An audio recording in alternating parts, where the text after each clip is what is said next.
오늘 할렐루야 찬양대 찬양하는데 거의 프로페셔널한 것 같은 그런 느낌이 들었습니다. 너무 감사합니다. 우리 귀한 찬양으로 하나님께 영광 올려주신 할렐루야 찬양대원들에게 격려의 박수 부탁드리겠습니다.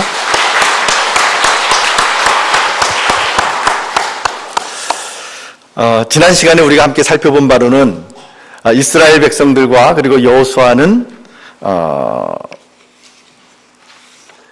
세겜 입구에 있는 그리심산과 에발산에, 그 여섯 지파는 그리심산에, 여섯 지파는 에발산에, 그리고 가운데에는 법궤와 제사장들이 서서 축복과 저주의 말씀을 선포했다라고 하는 것을 우리가 지난 시간에 함께 살펴보았습니다. 그래서 말씀에는 양면이 있다고요. 그래서 반드시 우리는 말씀의 축복이 되는 그런 면을 우리가 선택을 해야지 불순종함으로 저주의 길에 우리가 들어가면 안 되겠다라고 하는 것을 지난 시간에 말씀을 드렸습니다.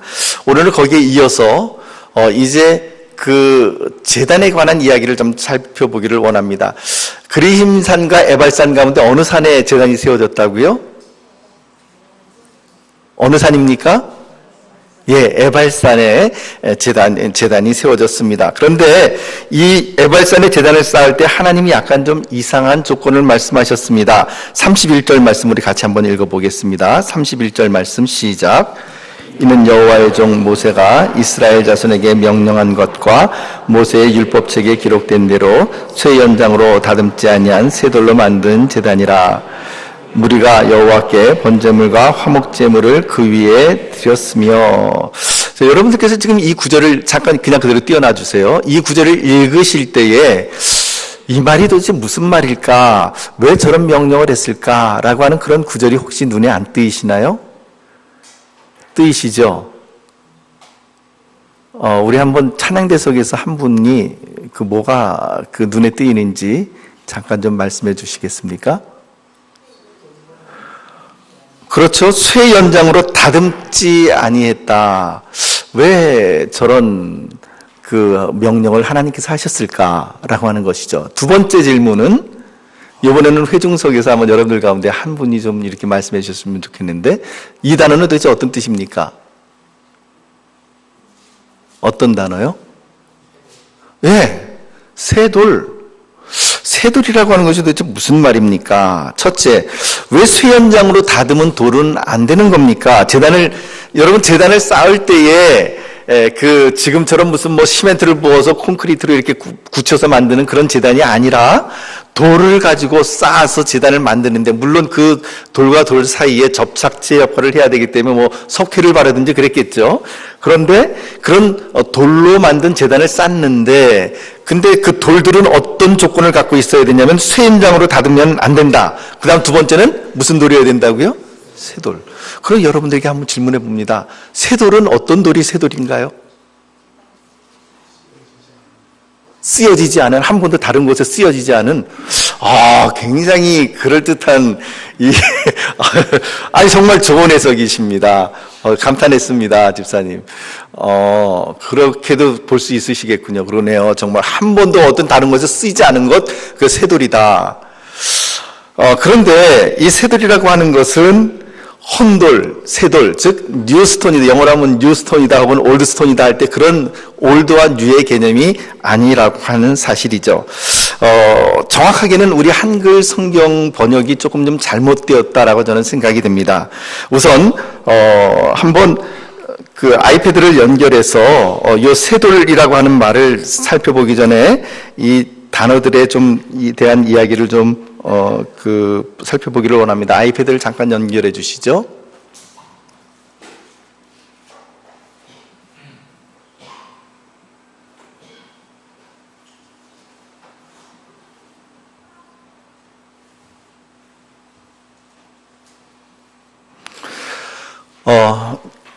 우리들이 잘 알고 있는 단어 가운데 샬롬이라고 하는 단어 아시죠?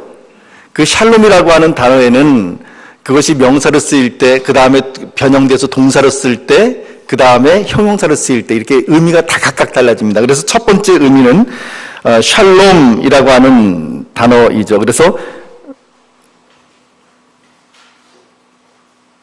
샬롬이라고 하는 단어는 평화, 여러분들께 잘 아시죠? 평화, 평강이라는 뜻을 가지고 있습니다. 근데 슐렘이라고 하는 단어로 이렇게 근데 제가 여기서 지금 여러분들께 주목해 주실 것은 그 어근에 해당되는 것만 제가 빨간색으로 칠했습니다. 늘 그랬듯이.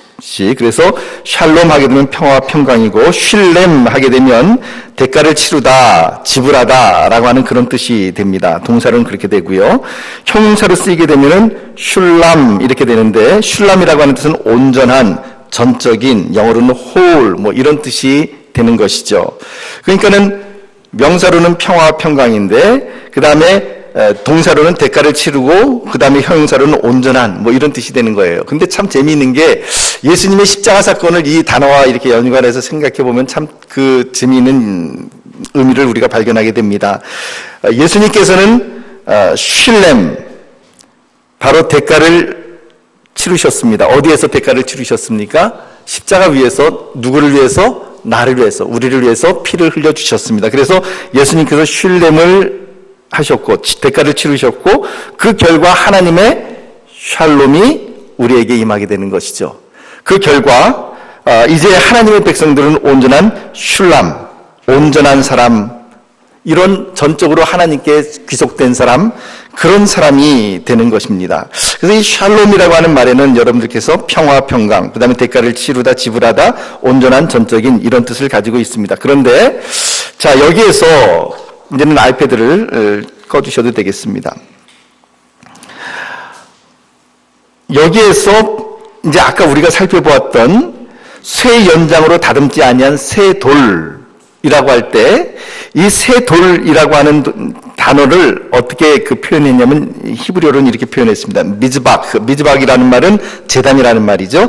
미즈박 어떤 제단이냐면 아바님 돌들로 쌓은 제단인데 어떤 돌이냐면 슐레못. 그래서 슐레못이라고 하는 이 단어는 세 번째 의미에 해당됩니다. 그래서 온전한 돌, 홀. 그러니까는 그 뉴스톤이 아니라 홀. 그 온전한 돌을 의미하는 쇠 연장으로 다듬지 아니한 온전한 돌이다라고 이렇게 해석을 해야만 맞는 그 구절이 되는 것이죠.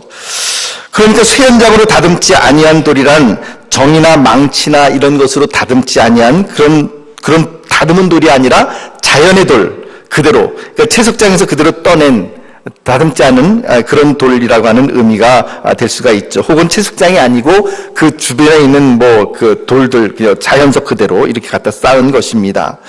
그렇다면 하나님께서는 쇠연장으로 이렇게 다듬으면 더 예쁘게 세련되게 잘 다듬을 수 있을 텐데 어찌 보면 세련되지 못한 돌로 제단을 쌓으라라고 하는 하나님의 의도는 도대체 무엇일까요?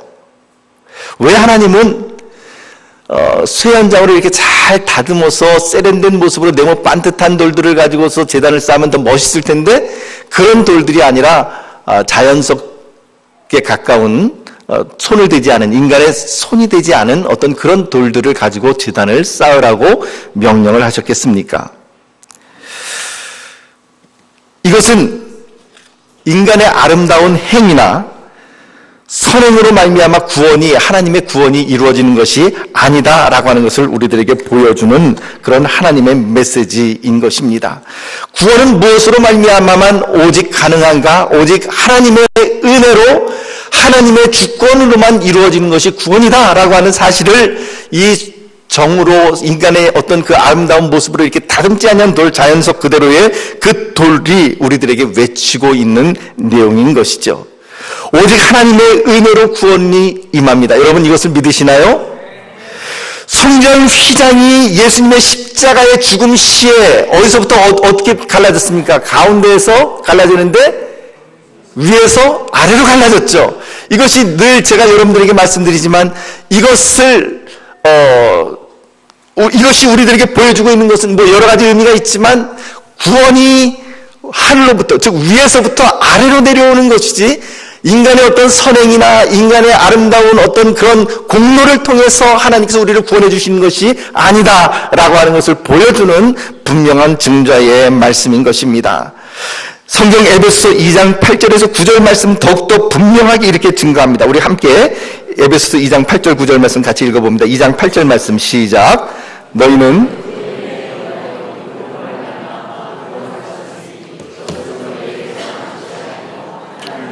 분명히 말을 하죠. 너희는 그 은혜에 의하여 믿음으로 말미암아 구원을 받았다. 여러분, 은혜라고 하는 것이 무엇입니까? 예를 들면 제가 열심히 한 달 동안을 뭔가 열심히 나가서 뭐 막노동을 하든지 무슨 노동을 하든지 열심히 일을 했습니다. 그래서 그 대가로 내가 월급을 받았습니다. 그럼 그것을 은혜라고 이야기를 합니까? 그 월급은 사장님의 은혜야. 물론 뭐 일자리를 제공해 줬으니까 그럴 수도 있겠지만 우리는 보통 그걸 은혜라고 이야기하지 않습니다. 뭐라고 이야기하죠? 받아야 될 값을 받았다. 대가를 받았다. 이렇게 이야기를 하는 거죠. 내 노동의 대가를 받았다. 이렇게 이야기를 하는 것이죠. 그런데 은혜가 되기 위해서는, 은혜라는 말을 쓰기 위해서는 내가 전혀 그것을 받을 만한 어떤 행동을 한 적도 없고 그것을 받을 만한 어떤 자격도 없는데, 그런데 누군가가 나에게 놀라운 선물을 부여했을 때 그것을 우리는 은혜라고 합니다. 내가 구원받을 만한 어떤 행동을 하지도 않고 내가 구원받을 만한 어떤 자격도 없지만 하나님께서 예수 그리스도의 피로 말미암아 우리를 구원해 주시고 우리들에게 구원을 베풀어 주셨습니다. 이것이 바로 하나님의 은혜인 것이죠. 그래서 성경이 뭐라고 이야기합니까? 너희는 그 은혜에 의하여 믿음으로 말미암아 구원을 받았으니, 이것이 누구에게서 난 것이 아니라고요? 너희에게서 난 것이 아니라는 것입니다. 성경 말씀은 우리에게 분명히 이야기합니다. 구원은 너희에게서 난 것이 아니라 누구의 선물입니까? 하나님의 선물이라. 9절 말씀 같이 볼까요? 행위에서 난 것이 아니니 이는 누구든지 자랑하지 못하게 함이라. 내가 잘나서 구원받았다고 한다면 하나님 앞에 고개를 빳빳하게 들 수 있을 겁니다. 내가 잘나서 내 어떤 의로운 행위로 말미암아 하나님께서 나를 구원해 주셨다면 그래도 하나님 내가 이런 일을 했잖아요 라고 그렇게 자랑할 수 있을 것입니다. 그러나 인간의 행위로 구원을 받는 것이 아니기 때문에 누구도 자랑하지 못하게 하는 것, 그것이 바로 오직 하나님의 은혜이고 그 믿음으로 말미암아 구원을 얻는 것, 이것이 바로 성경이 우리에게 분명히 이야기를 해주고 있는 것입니다. 성경은 분명히 우리에게 믿음으로 말미암아 구원을 받는다라고 이야기를 했습니다. 신천지에서 이야기하는 것처럼 비유풀이를 통해서, 비유풀이는 바로 천국을 여는 열쇠다, 그래서 비유풀이를 알아야만 천국 간다, 이런 헛소리를 하는 것은 너무나도 잘못된 말이죠. 무슨 말입니까? 오직 믿음으로 말미암아 우리는 구원을 받습니다. 그런데 이 사실이 진리지만, 그런데요, 이 사실을, 이 구절을 우리가 너무 강조하다 보니까 현대 한국 사회에서 어떤 현상이 일어나냐면, 구원이라는 것은 입으로만 그리고 내 마음으로만 믿고 내 행동은 어찌되든지 간에 내가 예수님을 믿었으니까 나는 구원을 받는다라고 그렇게 착각하는 분들이 계십니다. 그러나 과연 그럴까요? 성경이 우리들에게 보여주는 구원에 대한 두 가지 면을 우리는 분명히 보아야만 합니다. 첫 번째 면은 구원은 행위로 받는 것이 아니요 믿음으로, 십자가를 붙드는 믿음으로 나를 위해서 예수님께서 피 흘려 돌아가셨음을 고백하고 그분으로 인하여 내 죄가 온전히 용서받았음을 믿는 믿음, 하나님의 나라가 이제 나에게 임했다라고 하는 것을 믿는 믿음, 이런 믿음으로 구원에 이르게 된다라는 것을 분명하게 이야기합니다. 우리가 아까 읽었던 대표적인 구절이 에베소서 2장 8절에서 9절 말씀이죠. 그런데 두 번째 면, 성경에서 구원에 대하여 우리에게 이야기하는 또 다른 면이 있다라고 하는 사실 우리는 간과해서는 안 됩니다. 우리가 다 잘 알고 있는 말씀인데요, 마태복음 7장 16절에서 20절 말씀입니다. 우리 같이 한번 읽어봅시다. 7장 16절 말씀 시작. 그들의 열매로 그들을 알지니 가시나무에서 포도를 또는 엉겅퀴에서 무화과를 따겠느냐. 지금 여기서 분명히 뭐라고 이야기를 합니까? 16절 말씀 보면 무엇으로 그들을 안다고요? 그들의 열매로 그들을 알지니. 이것이 사과나무인지 포도나무인지, 물론 여러분들은 어렸을 때부터 이렇게 농촌에서 자라시고 그 다음에 가수원인 데서 자라신 분들은 잘 아시지만, 저 같은 도시 촌놈들은 정말 제가 배나무가 어떻게 생겼는지 평택에 내려와서 제가 처음 보았습니다. 사과나무가 어떻게 생겼는지 여기 와서 처음 보았습니다. 그러니까 그 전에는 저 같은 사람은 사과나무를 보고 이게 배나무야 그래도 믿을 거예요. 가시나무를 보고 이것이 무화과나무야 라고 그렇게 이야기를 해도 믿을 수밖에 없습니다. 왜요? 본 적이 없으니까. 그런데 나같이 정말 도시 촌놈이라 할지라도 분명하게 알 수 있을 때가 있죠. 언제입니까? 열매를 보면. 배나무에 배가 열매가 맺힌 걸 보니까 아, 이게 배나무구나. 포도나무에 열매가 맺힌 거 보니 이게 포도나무구나라는 것을 분명히 알 수 있다는 것이죠. 그래서 성경 말씀은 예수님 이렇게 말씀하십니다. 그들의 열매로 그들을 알지니 가시나무에서 포도를 따겠느냐 또는 엉겅퀴에서 무화과를 따겠느냐 No! 그렇지 않다라고 하는 것이죠. 17절 말씀 18절 말씀 볼까요? 17절 18절 시작. 이와 같이 좋은 나무마다 아름다운 열매를 맺고 못된 나무가 나쁜 열매를 맺나니 좋은 나무가 나쁜 열매를 맺을 수 없고 못된 나무가 아름다운 열매를 맺을 수 없느니라. 19절 20절 아름다운 열매를 맺지 아니하는 나무마다 찍혀 불에 던져지느니라. 20절 이러므로 그들의 열매로 그들을 알리라. 분명히 성경에서 이야기하기는 그들의 열매로 그들을 알리라 라고 말을 합니다. 자, 여러분들 우리 모두는 다들 믿음으로 말미암아 구원을 받았다라고 말씀을 하십니다. 천국은 다 내 것이라고 말씀을 하십니다. 그런데 과연 이 자리에 있는 모든 사람들이 과연 다 천국에 들어갈 것인지는 오직 하나님만이 알고 계시는 것이죠. 그 사람이 천국 백성인지 아닌지 하나님만이 아실 일입니다. 하지만 인간 편에서도 어느 정도 어렴풋하게 알 수 있는 방법이 있습니다. 그것은 지금 그 사람이 어떤 열매를 맺고 있느냐라고 하는 것을 보면 판단이 되는 것이죠. 입으로는 예수님을 믿는다고 합니다. 기도도 굉장히 청산 뉴스처럼 잘합니다. 봉사하는 일에 누구보다도 앞장섭니다. 하지만 그 행동과 삶이 예수님과는 전혀 관계없는 삶을 살아간다면 말은 샬롬을 이야기하는데 샬롬과는 전혀 관계없이 사람들 사이를 이간질시키고 분열시키고 온갖 악한 일을 다하고 거짓에 능숙하고 이웃을 짓밟는 일을 하고 있다면 과연 그 사람이 가지고 있는 그 믿음이 참된 믿음이겠습니까? 과연 그 사람이 구원받은 하나님의 백성이라고 말을 할 수 있을까요? 그 사람의 행위와 삶이 예수님과 전혀 닮지 않은 그런 종류의 삶을 살아가고 있다고 한다면 예수님은 반드시 이렇게 이야기하십니다. 아까 우리가 읽었던 마태복음 7장 20절 말씀 이러므로 그들의 열매로 그들을 알리라라고 하는 그 다음 말씀인 21절부터 23절 말씀 이렇게 우리가 다 잘 아는 말씀으로 기록합니다. 같이 읽어봅시다. 시작. 나더러 주여 주여 하는 자마다 다 천국에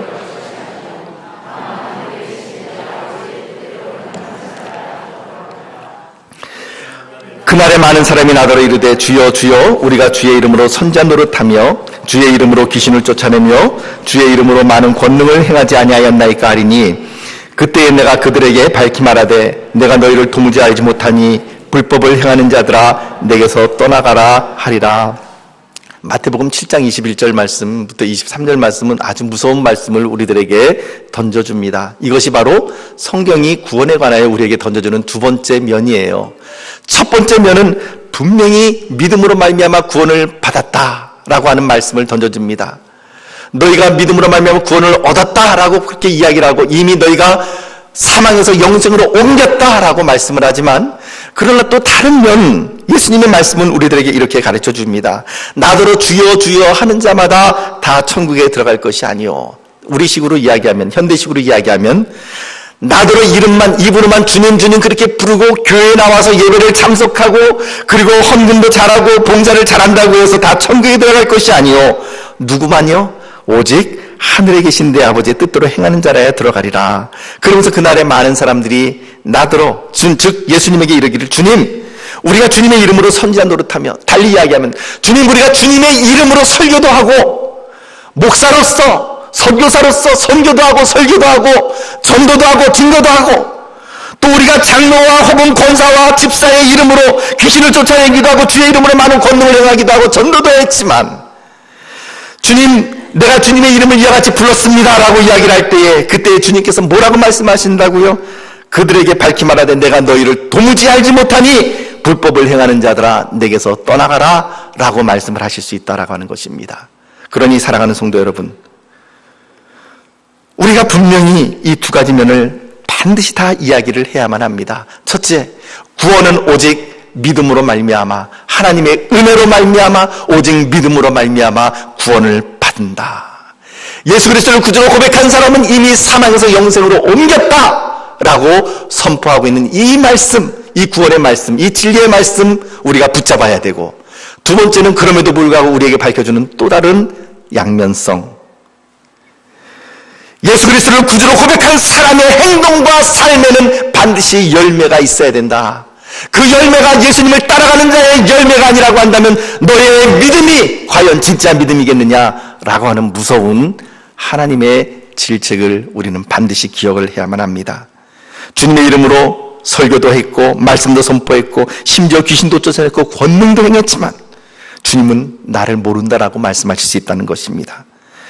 사랑하는 성도 여러분, 그러므로 오늘 제가 여러분에게 드리는 이 메시지를 여러분들께서는 하나님의 말씀으로 받아들이십시오. 제가 말씀드리는 것이 성경에 어긋나지 않는다면 하나님의 말씀으로 받아들이십시오. 그래서 이 말씀을 받으시고 지금 여러분들의 마음 가운데 찔림이 있다고 한다면 반드시 회개해야만 합니다.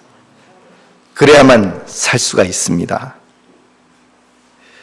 우리 이런 질문 한번 해봅시다. 나는 과연 하나님께서 기뻐하시는 아름다운 삶의 열매가 내 삶 가운데 있는가? 나는 최소한 예수 그리스도를 기쁘게 해드리기 위해서 발버둥 치고 있는가? 내가 늘 아름답게 하나님 앞에 살아가지는 못한다 할지라도 그렇게 살아가기 위해서 나는 발버둥을 치고 있는가? 아니면 그냥 적당히 믿고 적당히 편안하게 신앙생활을 하고 있는 것은 아닌가? 나는 과연 화평의 사람이요 샬롬의 사람인가? 아니면 분열시키고 하나님이 기뻐하시는 일보다는 전혀 그 일에는 관심 없이 내가 원하는 것에만 관심을 갖고 살아가고 있는가? 사랑하는 성도 여러분, 분명히 저는 주님의 말씀에 근거해서 이렇게 이야기를 합니다. 이 교회 안에도 알곡과 가라지가 섞여 있을 수 있습니다. 분명히 이 안에는 하늘나라에 갈 분이 계시지만 또 하늘나라에서 뵙지 못할 분들도 있으리라고 생각을 합니다. 저의 소명은 한 분이라도 다 그런 분들이 다 하나님의 나라에 들어갈 수 있도록 경고의 말씀을 바라고 그 모든 분들이 하나님의 나라에서 볼 수 있도록 하는 것이 바로 저의 소명이기도 합니다. 여러분, 이 자리에 앉아있다고 우리 다 구원받는 것 아닙니다. 그러나 이렇게 거꾸로 이야기를 할 수도 있습니다. 모든 착한 사람, 모든 교회에 나오는 사람들이 다 구원받는 것은 아니지만 그러나 구원받은 하나님의 백성은 반드시 교회에 나오게 되어 있고 그리고 그 삶 가운데에 선한 열매를 맺게 되어 있다. 이렇게는 말씀을 드릴 수가 있습니다. 사랑하는 성도 여러분, 내가 목사이기에, 내가 장로이기에, 내가 권사이기 때문에, 내가 신앙의 연조가 30년, 40년이 되었기 때문에 그것이 나를 구원할 것이라고 절대로 착각하지 마십시오. 끝날 때까지는 끝난 것이 아닙니다. 늘 우리는 주님 앞에 경성해야만 하고 늘 주님 앞에 그러므로 우리는 깨어 있어야만 하는 것입니다. 물론 저는 우리들 가운데 그런 삶의 열매를 맺지 못하는 분이 계시다면 이제 회개하는 가운데에 그분의 삶이 아름다운 삶의 열매를 맺게 되기를 바랍니다. 또 혹은 지금 우리들 가운데 아름다운 삶의 열매를 맺는다 할지라도 미래에 그 사람이 계속 그런 열매를 맺을 수 있을지 거기에 대해서는 아무도 장담을 할 수가 없습니다. 그래서 사도 바울조차도 뭐라고 고백했나요? 내가 이 구원의 말씀을 다 증거하고 다른 사람들을 다 구원시키고 전도하고 난 이후에 내가 버림받을까? 나는 그것을 두려워한다라고 사도 바울이 오히려 얘기를 했습니다. 사랑하는 성도 여러분, 그러므로 내 신앙의 연조가, 내 직분이, 내가 맡고 있는 이런 교회의 직분이 나를 구원해 주는 것이 아닙니다. 성경이 우리들에게 그것을 분명하게 말씀해 주고 있습니다. 야고보서 2장 14절에서 17절 말씀 볼까요? 야고보서 2장 14절에서 17절 말씀 시작. 내 형제들아, 만일 사람이 믿음이 있노라 하고 행함이 없으면 무슨 유익이 있으리요? 그 믿음이 능히 자기를 구원하겠느냐? 지금 뭐라고 말씀하시냐면 만일 사람이 믿음이 있다라고 이야기를 하는데 만일 그 사람의 삶 가운데에 열매가 없다면 예수 그리스도를 따라가는 어떤 삶의 향기도 없고 열매도 없고 이 사람이 예수 믿는 사람인지 세상 사람인지 도무지 구분되지 않는 오히려 세상 사람보다 더 악한 그런 일들을 하고 있다고 한다면 그 믿음이 그 사람이 고백하는 그 믿음이 능히 자기를 구원하겠느냐? 15절 말씀 16절 말씀 봅시다. 시작. 만일 형제나 자매가 헐벗고 일용할 양식이 없는데 너희 중에 누구든지 그에게 이르되 평안히 가라, 덥게 하라, 배부르게 하라 하며 그 몸에 쓸 것을 주지 아니하면 무슨 유익이 있으리요? 지금 당장 눈앞에 헐벗고 일용할 양식이 없는 형제와 자매가 있는데 그에게 이르기를 아니 쌀이 없으면 고기 먹으면 되지, 아니 돼지고기 사 먹을 돈이 없으면 소고기 사 먹으면 되지, 아니 물 사 먹을 돈이 없으면 포도주 사 먹으면 되지, 이렇게 이야기를 한다고 한다면은 과연 그 사람의 그 믿음이 정말 참된 은혜의 믿음이겠냐라고 하는 것입니다. 아니 연탄이 없어서 난방을 못하면은 LNG 가스 이렇게 사다가 도시가스 요즘 뭐 이렇게 해가지고 연결해서 난방하면 되지, 이렇게 이야기하면 안 된다라고 하는 것입니다. 17절 말씀 18절 말씀 봅시다. 시작. 이와 같이 행함이 없는 믿음은 그 자체가 죽은 것이라. 뭐라고요? 행함이 없는 믿음은, 열매가 없는 믿음은 그 자체가 어떤 거라고요? 죽은 것이라고요. 다른 말로 하면 가짜라고요. 행함이 없는 믿음은 그 자체가 죽은 것이랍니다. 18절 말씀 우리 같이 봅시다. 18절 말씀 시작. 어떤 사람은 말하기를 너는 믿음이 있고 나는 행함이 있으니 행함이 없는 내 믿음을 내게 보이라. 나는 행함으로 내 믿음을 내게 보이리라. 행함으로 나의 믿음을 너에게 보여주겠다라고 이야기를 합니다. 사랑하는 성도 여러분, 믿음은 사실 우리의 눈에 보이지 않죠. 그것은 추상적인 것입니다. 마음에 보이지 않는, 우리의 눈에 보이지 않는 믿음을 어떻게 우리가 다른 사람들에게 보여줄 수 있겠습니까? 그런데 오늘 야고보서 말씀은 뭐라 그럽니까? 나는 내 삶의 열매로 나의 믿음을 너에게 보여주겠다.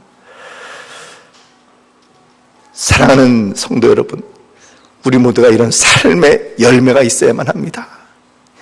이것이 없으면 훗날 주님 앞에서 우리는 커다란 책망을 당할 것이고 커다란 낭패를 당할 수 있다라고 하는 것을 반드시 기억하십시오.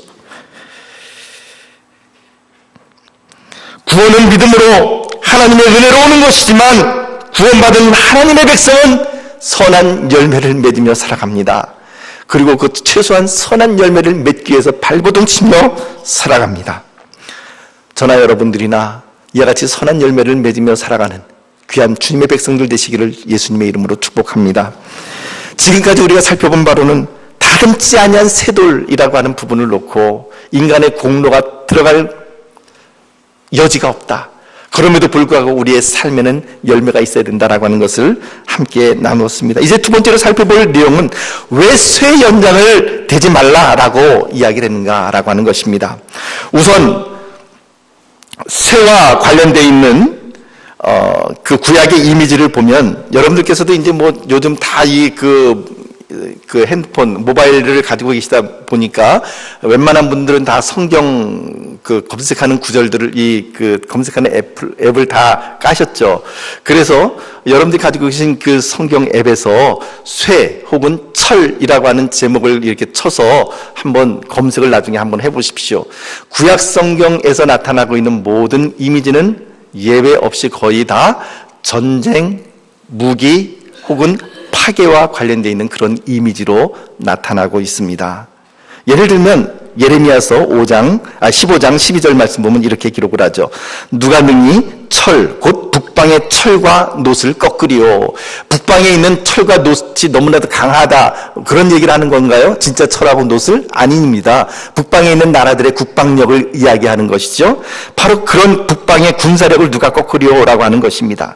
이 외에도 철몽에, 철병모 등 수많은 구약의 성경 구절들이 무기와 파괴의 이미지로 나타납니다. 이제 여기서 여호수아서 8장 31절 말씀을 다시 한번 보도록 하겠습니다. 한번 같이 읽어봅니다. 8장 31절 시작. 이는 여호와의 종 모세가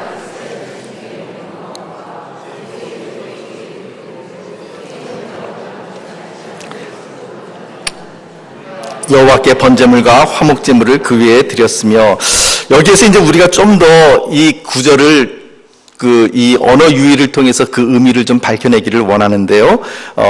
아이패드를 좀 연결해 주십시오. 31절 말씀 가운데 중간에 이제 쇠돌과 그리고 화목제물을 제가 히브리어로 이렇게 넣었는데요. 한번 보겠습니다. 여호와의 종 모세가 이스라엘 자손에게 명령한 것, 모세 율법서에 기록한 대로 쇠연장으로 다듬지 않은 쇠돌, 아까 우리가 보기로는 아바님 슐라못이라고 하는 단어로 나타났습니다.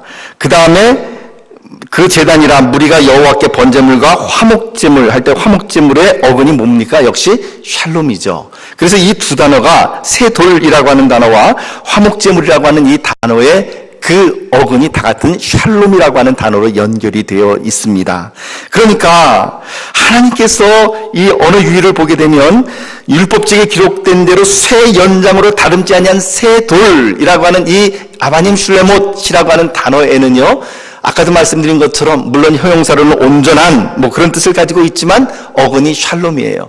달리 조금 이야기하면, 비유해서 이야기한다면 하나님께서 우리들에게 쌓으라고 명령하신 이 제단의 돌들은 어떤 돌들인가? 샬롬의 돌들이다라고 하는 것입니다. 평화의 돌들이다라고 하는 것입니다. 그리고 그 평화의 돌들로 쌓여진 그 제단 위에 하나님께 드리는 제물은 무엇입니까? 번제물이요, 그리고 화목제물이요.